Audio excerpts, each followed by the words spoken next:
What's up guys, Kaiju here again with another video, and in this video I'll be talking about the Skypad. So this is a tempered glass mousepad, as you may all know. Um, it was sent out, or it comes with this big ass pizza box kind of box.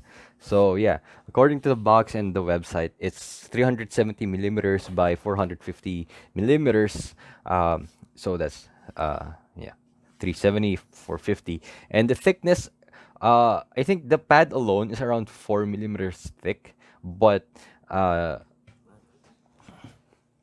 it has these very thick feet that makes it and it's listed on the website as like 0.6 millimeters, so I think they included this. But the pad itself, I think, okay, I just measured using it a ruler. I don't have a caliper. It's four, but I don't know. I don't think it matters that much, considering it doesn't um it's not squish. You're not going to squish the pad, so whatever.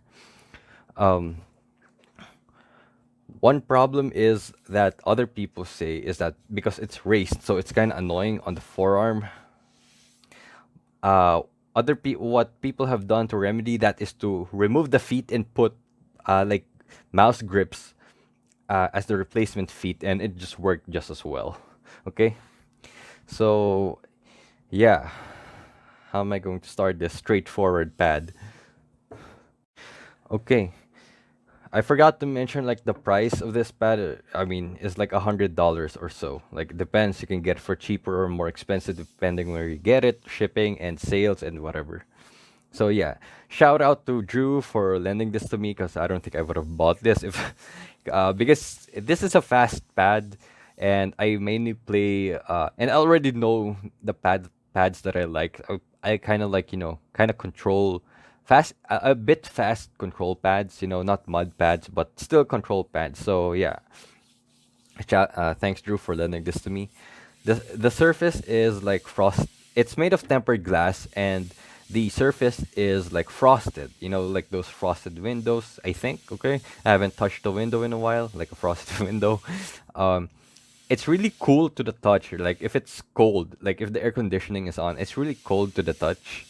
But one major problem for me is that I live in a tropical country. Like it gets very humid and hot here, and inevitably, my forearm is gonna sweat and my hand's gonna sweat. So that practically almost makes it impossible to use the pad, because even the smallest amount of sweat um would like make my forearm feel sticky on this. So it's kind of like hard to like imagine, like make it sticky and kind of like that. And it doesn't feel nice. It feels kind of, yuck. Like go to your like wet your forearm, go to your table and go like that. That's kind of how it feels. So it's like weird. And if it dries a bit, it doesn't become smooth, but it becomes sticky. So yeah, that's one major drawback on this pad. But yeah, that's why they have their own dedicated, like there's a Skypad sleeve if I'm not mistaken, and most Skypad mains would actually use would suggest using a sleeve. But I think even for me, I'm not going to, because it's already so hot here, and I feel like even my hand itself would sweat, and it's probably gonna go on the pad. It's sort of high maintenance in a sense that you gotta keep wiping it. It's not high maintenance that you gotta, be very delicate, take care of it and all that. It's not fragile, right? It's not delicate. It's just that if you get some hair, some dust, some water on it, it's just gonna feel very bad. So you always have to keep wiping it and making sure that the surface is clean. Otherwise, it's not going to be a good experience. It's just going to suck.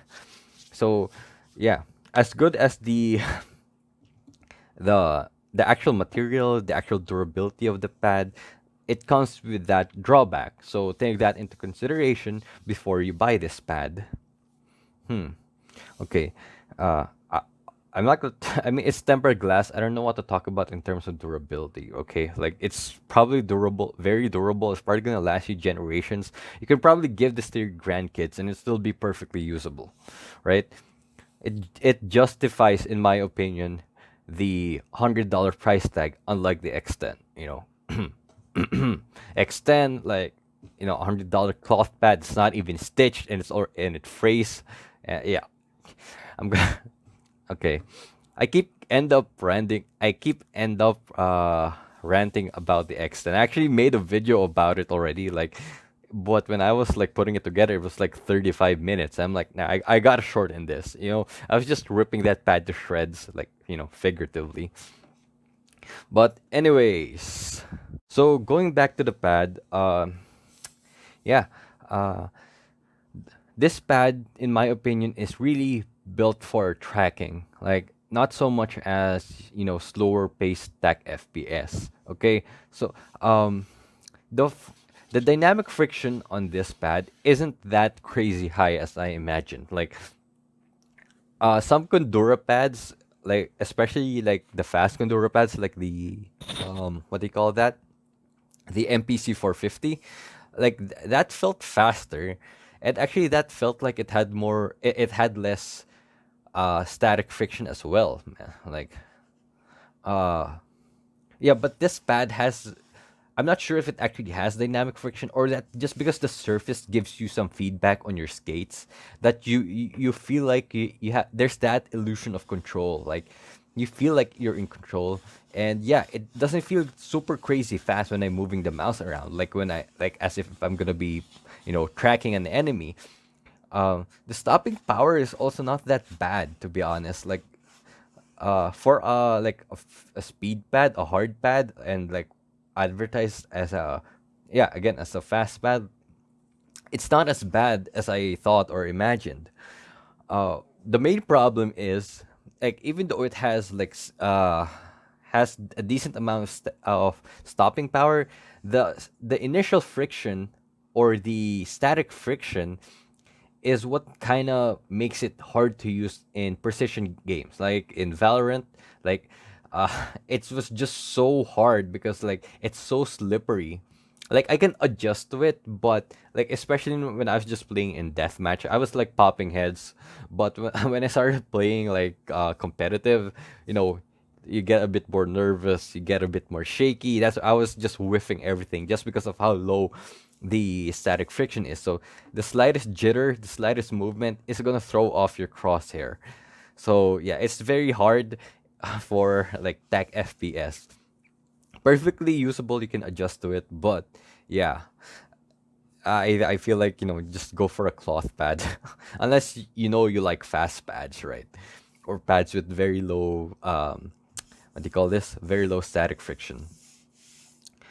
Uh, and yeah, initially I was just playing Valorant with this and doing my usual static scenarios in Kovacs and AimLab, and yeah, I was really struggling. But once I did go to like practice my tracking, like if you guys didn't know, tracking is like what you do in Apex when you track an opponent. Yeah, I don't play tracking games, but I just boot up some tracking scenarios in AimLab and Kovacs, and wow, I broke literally all of my high scores in tracking scenarios. I'm like, wow, I fell in love with this pad when it came to tracking. Like, it just felt so nice. Like, I got this feedback and control, but I can move it however I want. Like, yeah, and I don't know. It's just so good for tracking. Like if I made tracking games like Apex, if those are types of games I played, I'd probably consider this as one of my main pads, right?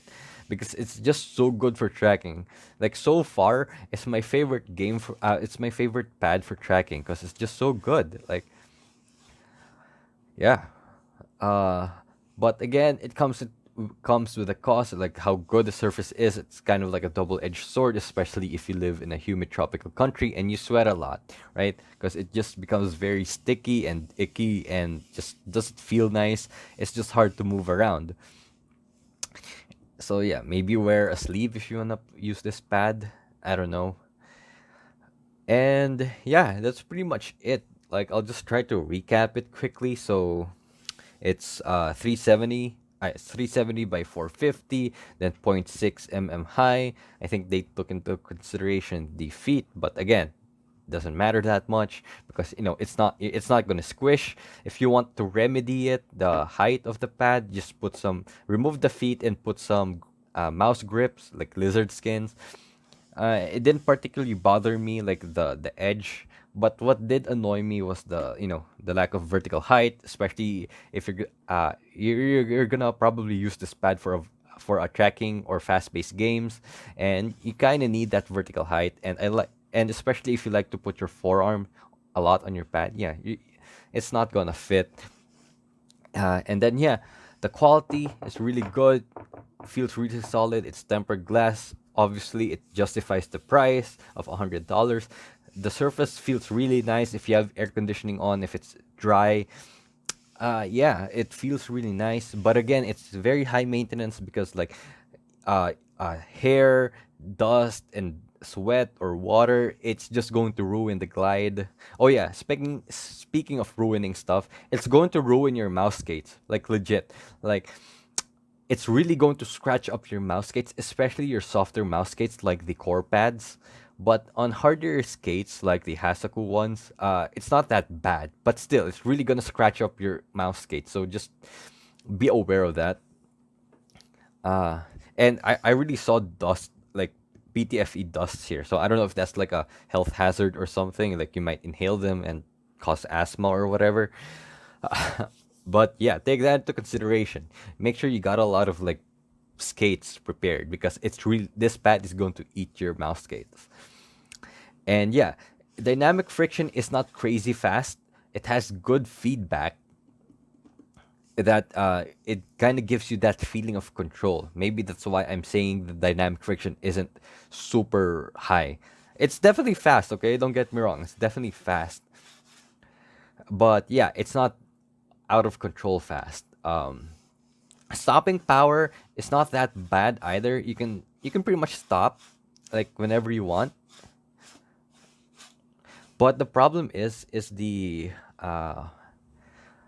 initial, no, not the initial, but the static friction. It's so low that micro correction becomes difficult because it's just so slippery, or like holding angles becomes difficult because it's so slippery. So I don't suggest this pad for like precision games like CS:GO or Valorant, but I absolutely love it for tracking. Like this is my favorite pad that I've used for tracking because it just legit, I feel like it's really built for tracking. Like you can adjust right away. You're moving, you got control, then your target moves, then boom, you can just adjust and react very well. So yeah. Oh yeah, another thing that to consider is that heavier mice like kind of make it feel a bit slower. Like you have the G305, G304 here, which is like around 85 grams. And then I got my weight reduced Sim 2 here, which is around 60 grams. And yeah, it feels significantly faster on this one than this one. So yeah, heavy. If you want to add some control, I guess you can make your mouse heavier or something. But yeah, I think that's it for my review.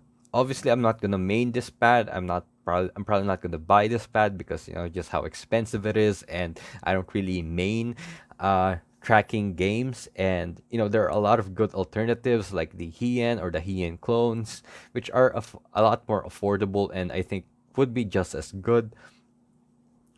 But yeah, I think it's a very good enthusiast pad, or if you want to invest in a pad that would last you like a decade or so, then get this pad.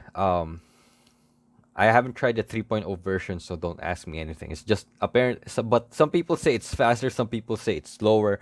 I don't know. I haven't tested it. So yeah, I can't talk about that. So again, shout out to Drew for lending this pad to me. And yeah, anyways, thanks for all the support, guys. Like, comment, sub. Peace.